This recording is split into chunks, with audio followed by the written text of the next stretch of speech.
Now we will see uses of convex lenses. First use is simple microscope. A convex lens with small focal length produces a virtual erect and bigger image of an object as shown in the figure. या फिगरमधली a figure जी आहे ती तुम्हाला काय दाखवणार आहे, simple microscope. तुम्हाला simple मायक्रोस्कोपची diagram draw करायची झाल्यावरती तुम्हाला कोणती फिगर ड्रॉ करायची आहे, तर जी एमध्ये दिलेली आहे ही डायग्रॅम तुम्ही ड्रॉ करायची आहे. आता हे सुद्धा सिम्पल मायक्रोस्कोप आहे. इथं ऑब्जेक्ट जो आहे PQ हा फोकसपाशी ठेवलेला आहे आणि या फिगरमध्ये एमध्ये object is placed between focus and optical centre. या दोघांच्या मध्ये ऑब्जेक्ट ठेवलेला आहे. Means object is placed close किंवा within focal length, close to the lens. So we get a virtual and erect image of the object and which is bigger than the object. Such a lens is called simple microscope on or magnifying lens. त्याला simple microscope किंवा magnifying lens म्हणायचं आहे. One can get 20 times larger image. म्हणजे आता simple microscope पासून आपल्याला किती magnification मिळणार आहे, 20 times magnified image is obtained by using simple microscope. Simple मायक्रोस्कोपचा यूज करून 20 टाइम्स लार्जर इमेज आपल्याला ऑब्जेक्टची मिळवता येते. म्हणजेच मॅग्निफिकेशन ऑफ सिम्पल मायक्रोस्कोप कितीपर्यंत असू शकणार आहे, तर 20 टाइम्स असणार आहे. There are used for watch repairs. आता सिम्पल मायक्रोस्कोप जे आहेत त्यांचा यूज कुठे होणार आहे, तर वॉच रिपेअरमध्ये होणार आहे. Testing precious gems and finding their defects. Watchmaker किंवा वॉच रिपेअर करणारे जे आहेत त्यांच्याच ते सिम्पल मायक्रोस्कोपचा यूज करणार आहे to watch the minute parts of the watch. त्याच्यानंतर जेम्स म्हणजे जे हिरे आहेत, मौल्यवान खडे आहेत, त्यांचं प्रेशियस स्टोन्स जे आहेत त्यांचं टेस्टिंग करण्यासाठी आणि त्यांच्यामध्ये काही डिफेक्ट्स असतील तर ते फाइंड करण्यासाठी सिम्पल मायक्रोस्कोपचा यूज केला जातो. सिम्पल मायक्रोस्कोप जो आहे त्याच्यामध्ये त्यालाच मॅग्निफाईंग ग्लास असं सुद्धा म्हटलेलं आहे आणि it is used to read the small fonts. Small print जर असेल तर ती एनलार्ज करून वाचण्यासाठी सुद्धा सिम्पल मायक्रोस्कोपचा यूज केला जातो. त्याचं मॅक्झिमम मॅग्निफिकेशन किती असणार आहे, 20 टाइम्स असणार आहे किंवा 20 ऑब्जेक्टच्या 20 टाइम्स मॅग्निफिकेशन घडणार आहे सिम्पल मायक्रोस्कोपमुळं. आणि सिम्पल मायक्रोस्कोपचा यूज वॉच रिपेअरर्स जे आहेत ते to observe the minute parts of the watch त्याच्यासाठी केला जाणार आहे. सिम्पल मायक्रोस्कोपची डायग्रॅम ड्रॉ करताना तुम्हाला काय करायचं आहे, a convex lens of small focal length. Convex lens आहे, तिची फोकल लेंथ काय आहे, स्मॉल फोकल लेंथ. आणि ऑब्जेक्ट जो आहे तो object is placed within the focal length, that is it is placed between focus and optical centre. Here PQ is object and आता त्याचे दोन रेज कोणते कन्सिडर केलेत, parallel to principal axis and the other incident ray passing through optical centre. मग जो parallel जाणार आहे principal ॲक्सिसला तो दुसऱ्या फोकसमधून, सेकंड फोकसमधून पास होणार आहे. आणि हे दोन रेज जे पास झालेले आहेत ग्लासमधून, कॉन्व्हेक्स लेन्समधून जे बाहेर आलेले रेज आहेत ते जर पाठीमागं एक्सटेंड केले तर आपल्याला या पॉईंटपाशी पीचं इमेज मिळणार आहे P1. आणि म्हणून इमेज जी आहे ती कुठे फॉर्म होणार आहे, to the same side of the lens as that of object. मग P1 Q1 is the image. आणि how is the nature of image, virtual and erect image, magnified image is formed. Now we will see the second use and that is compound microscope. तर in compound microscope काय असणार आहे, तर two lenses are used, both the lenses are convex lens, these are used. आता compound मायक्रोस्कोपचा use कुठे होणार आहे, तर जिथे मायन्यूट ऑब्जेक्ट्स आहेत लाईक ब्लड सेल्स असतील, cells of plants, animals, minute living beings like bacterias, हे मॅग्निफाईड किंवा सिम्पल मायक्रोस्कोपमधून क्लिअर दिसणार नाहीत. मग त्याच्यासाठी ते ऑब्झर्व करण्यासाठी कंपाऊंड मायक्रोस्कोपचा यूज केला जाणार आहे. Compound microscopes are use to study these objects. मग कोणते ऑब्जेक्ट्स स्टडी करता येणार आहेत, तर the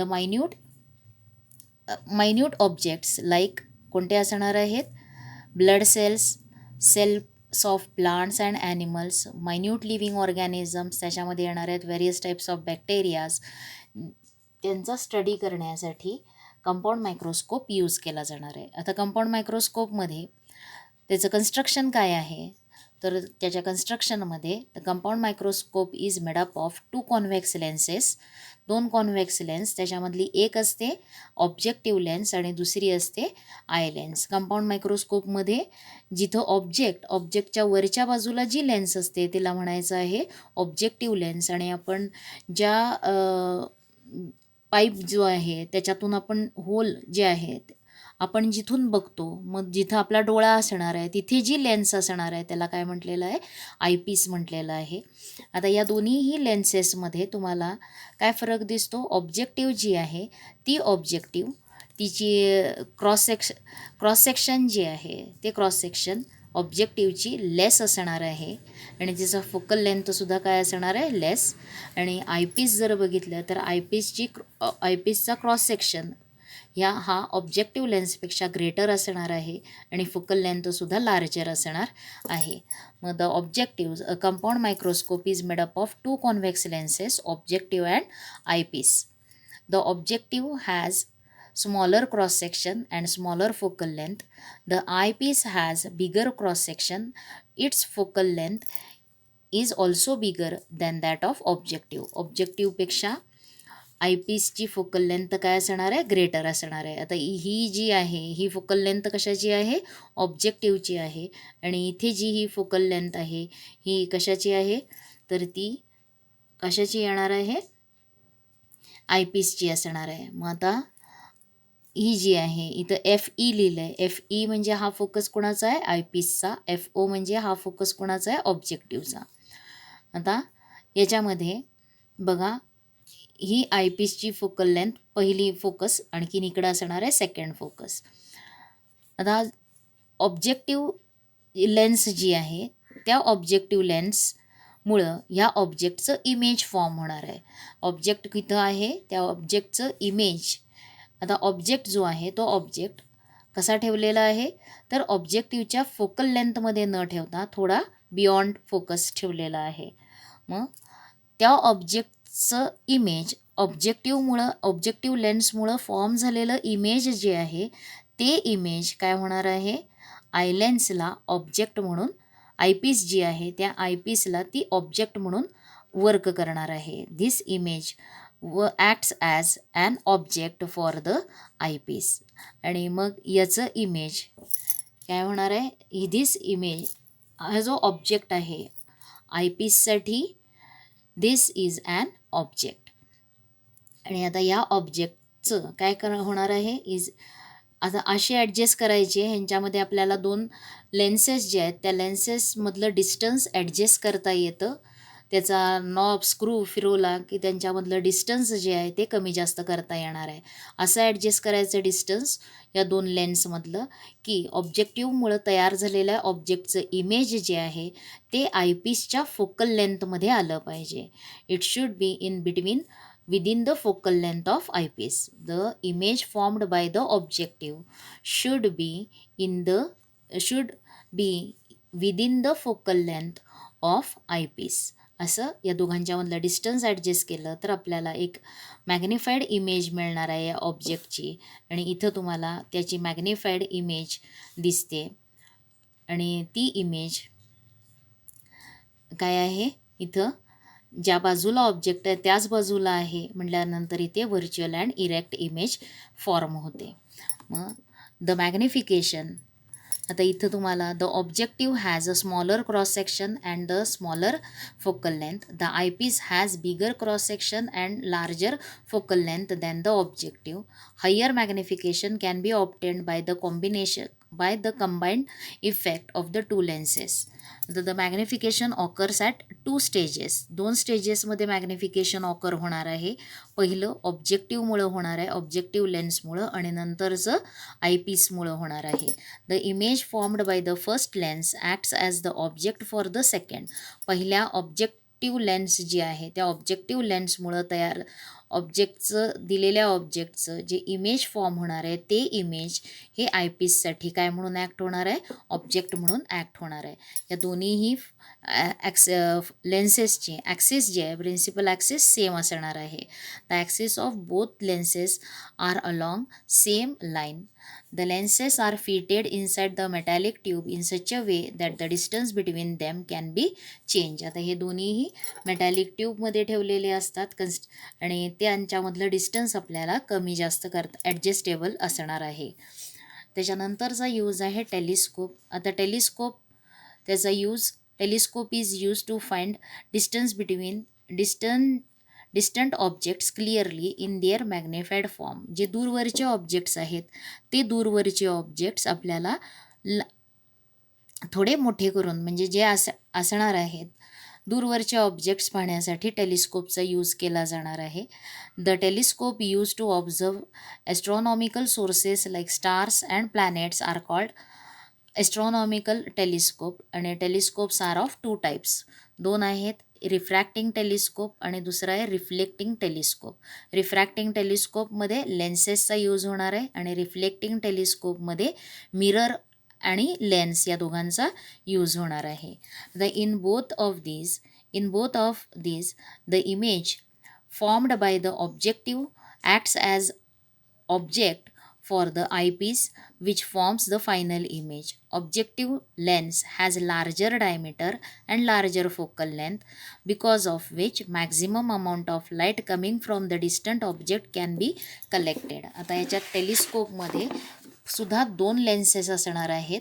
one is objective lens and the other is eyepiece. आता ऑब्जेक्टिव्ह जी आहे त्या ऑब्जेक्टिव्हचा क्रॉस सेक्शन आणि फोकल लेंथ ही काय असणार आहे, ग्रेटर असणार आहे. डायमीटर तिचा ग्रेटर, फोकल लेंथसुद्धा ग्रेटर, आणि त्याच्यामुळं भरपूर प्रमाणात दूरवरच्या ऑब्जेक्टचा लाईट त्याच्यावरती येऊन इन्सिडेंट होणार आहे. आता दूरवरून येणारे रेज जे आहेत हे काय असणार आहेत, पॅरलल असणार आहेत, आणि त्याचं इमेज जे आहे ते फोकसला फॉर्म होणार आहे. ऑब्जेक्टिव्हच्या फोकसला फॉर्म होणार आहे. दूरवरच्या ऑब्जेक्टचं इमेज फोकसला फॉर्म होणार आहे आणि हे इमेज आयपीसला काय म्हणून ॲक्ट होणार आहे, ऑब्जेक्ट म्हणून ॲक्ट होणार आहे. On the other hand the size of eyepiece is smaller. आता आयपीस कशी असणार आहे, smaller. It's focal length is also less. Both the lenses are fitted inside the metallic tube such a way that the distance between them can be changed. The principal axis of both the lenses are along same straight line, generally using the same objective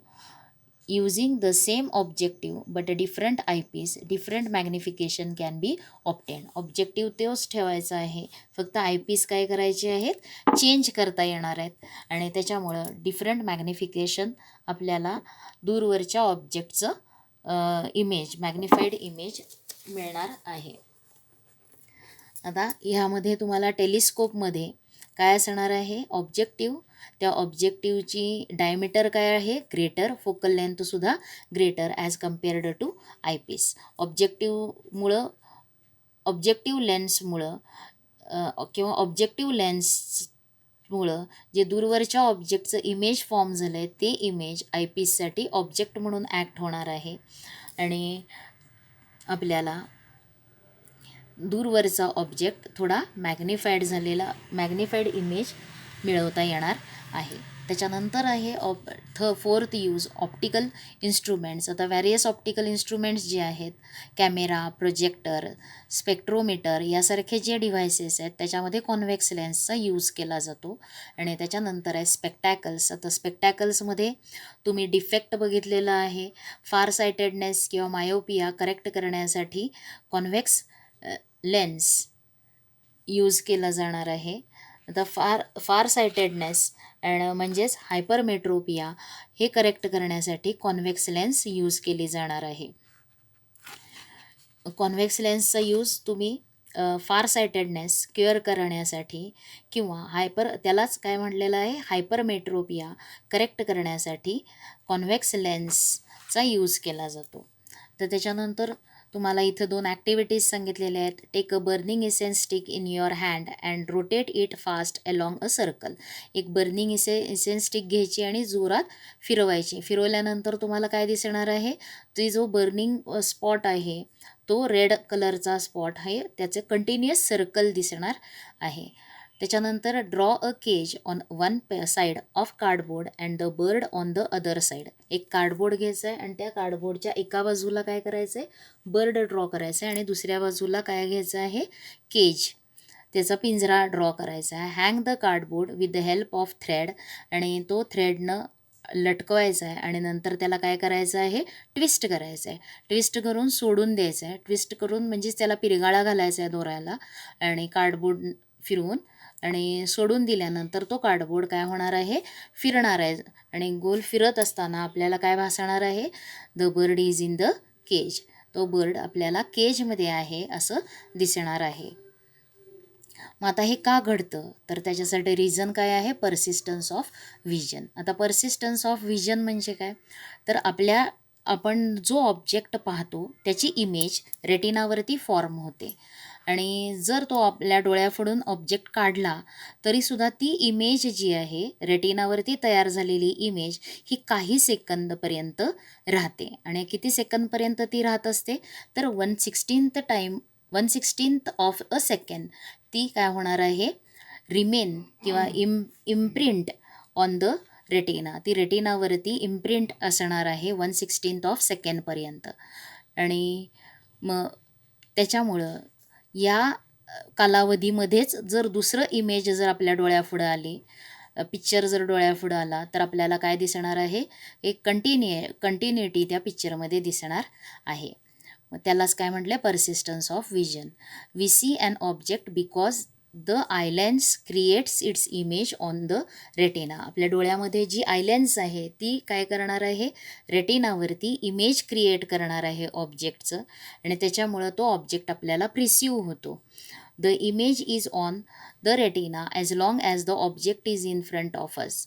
आता ही image कितीपर्यंत राहणार आहे, जोपर्यंत आपल्या डोळ्यासमोर तो object आहे तोपर्यंत रेटिनावरती त्याची इमेज राहणार आहे. The image disappears as soon as the object is taken away.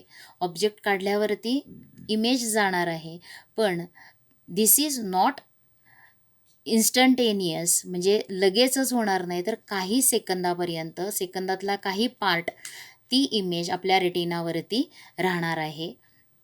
Object remove केला तरीसुद्धा राहणार आहे. आणि आपल्याला the sensation on retina persists for a while, म्हणजे त्या इमेज आपल्याला रेटिनावरती ती राहणार आहे, त्याचं सेन्सेशन राहणार आहे. आणि दिस इज कॉल्ड परसिस्टन्स ऑफ व्हिजन. त्याला काय म्हटलेलं आहे, परसिस्टन्स ऑफ व्हिजन. आता त्याच्यानंतर परसिस्टन्स ऑफ व्हिजन त्याची जर डेफिनेशन विचारली तर काय लिहिणार आहात, the image remains imprinted on our retina for 1/16th of second after the object is removed. The sensation on retina persists for a while and this is called as persistence of vision. आता याच्यामध्ये जर 1/16th of secondच्या कालावधीच्या आत जर दुसरे picture आपल्या डोळ्यापुढं आलं तर त्याचं इमेज फॉर्म होणार आहे रेटिनावरती, आणि पहिलं इमेज आणि दुसऱ्या इमेज यांच्यामध्ये आपल्याला काय दिसणार आहे, कंटिन्युटी दिसणार आहे. असंच जर आपण आता what examples in day to day life can you see about this. आता ह्याच्यातले कोणते परसिस्टन्स ऑफ व्हिजन आपल्याला कुठं लक्षात येतं, किंवा कोणत्या जे पिक्चर्स असतात, मूवीज असतात किंवा टेलिव्हिजन सेट त्याच्यावरती जे तुम्ही मोशनमध्ये असलेले पिक्चर्स बघता, ते कशाचा काय यूज झालेला आहे, त्याच्यामध्ये परसिस्टन्स ऑफ व्हिजन या फिनोमिनाचा यूज केलेला असतो. आता काही वेळ काय केलं जातं, त्याच्यामध्ये म्हणजेच एक पिक्चर त्याचं इमेज रेटिनावरती असतानाच त्याच्या पुढचं ऑब्जेक्ट जरी काढलं तर तिथं लगेच दुसरं ऑब्जेक्ट येणार आहे, त्याची इमेज रेटिनावरती फॉर्म होणार आहे. म्हणजेच जर असे ऑब्जेक्ट्स डोळ्याच्या पुढे 1/16 ऑफ सेकंडपेक्षा कमी कालावधीमध्ये जर डोळ्याच्या पुढं आले तर त्याचे इमेजेस आपल्या रेटिनावरती राहणार आहेत. आणखीन काय दिसणार आहे तुम्हाला त्या वेगवेगळ्या पिक्चर्समध्ये कंटिन्युटी दिसणार आहे. कंटिन्युअस किंवा मोशनमध्ये ते ऑब्जेक्ट आपल्याला दिसणार आहेत. त्याच्यानंतर how do we perceive different colours. आता the retina in our eye is made up of many light sensitive cells. तर रेटिना जो आहे त्या रेटिनावरती is made up of many light sensitive cells. Light sensitive cells रेटिनावरती present आहेत. These cells are shaped like rod and like cone. म्हणजे काही rod shaped आहेत आणि कोन शेप आहेत. रॉड शेप्ड असलेले सेल्स, आणखीन दुसरे कोणते आहेत, कोन shaped. The rod like cells respond to intensity of light. आता रॉड सेल्स जे आहेत ते रॉड सेल काय करणार आहेत, लाईटच्या इंटेन्सिटीला रिस्पॉन्स देणार आहेत. And give information about the brightness or dimness of the object to the brain. म्हणजे लाईट्स रॉड शेप्ड सेल्स जे आहेत ते कुणाला रिस्पॉन्स देणार आहेत, इंटेन्सिटी ऑफ लाईट. इंटेन्सिटी कशी आहे, ब्राईट आहे लाईट का डीम आहे, हे त्या ऑब्जेक्ट हे इंटेन्सिटी ऑफ लाईट याचं सेन्सेशन हे कोणामुळे होणार आहे, रॉड शेप्ड सेल्समुळे होणार आहेत. आणि दुसऱ्या प्रकारचे सेल्स कोणते आहेत, कोनिकल शेप सेल्स किंवा कोन सेल्स. कोन सेल्स जे आहेत they give response to the colour. ते कलरला रिस्पॉन्स देणार आहेत. And give information about the colour of the object to the brain. ब्रेनला त्या ऑब्जेक्टचा कलरचं सेन्सेशन हे कोण देणार आहेत, तर कोनिकल सेल्स देणार आहेत. The brain processes all the information received and we see actual image of the object. Rod cells responds to the faint light also but conical cells do not. आता rod cells जे आहेत ते faint लाईटला response देणार आहेत. Faint light, dim light असेल तिथं faint लाईटमध्ये सुद्धा काय होणार आहेत, रॉड सेल्स रिस्पॉन्स देणार आहेत, पण कोनिकल सेल्स रिस्पॉन्स देणार नाहीत. म्हणून आपल्याला थोडा लाईट डीम झाल्यानंतर परफेक्ट कलर काय आहे तो कळत नाही. जर अंधार झाला असेल किंवा लाईट कमी असेल, डीम लाईट असेल आणि त्याच्यामध्ये जर तुम्हाला एखाद्या क्लॉथचा किंवा एखाद्या ऑब्जेक्टचा कलर जर आयडेंटिफाय करायचा असेल तर तो कलर आपल्याला आयडेंटिफाय करता येत नाही, कारण फेंट लाईटमध्ये कोनिकल सेल्स रिस्पॉन्स देत नाहीत. म्हणून आपल्याला ज्या वेळेला लाईट डीम होणार आहे किंवा डार्कनेस असेल त्यावेळेला, फेंट लाईट असेल त्यावेळेस ऑब्जेक्टच्या कलरचं नॉलेज मिळणार नाही किंवा तो कलरचा सेन्स आपल्याला होणार नाही, because conical cells do not give response in faint light. Thus we perceive colours only in bright light. आपल्याला कलरचं सेन्सेशन केव्हा होणार आहे, ब्राईट लाईट असेल त्यावेळेला होणार आहे. The conical cells can respond differently to red, green and blue colours. आता conical cells can respond differently. Red colour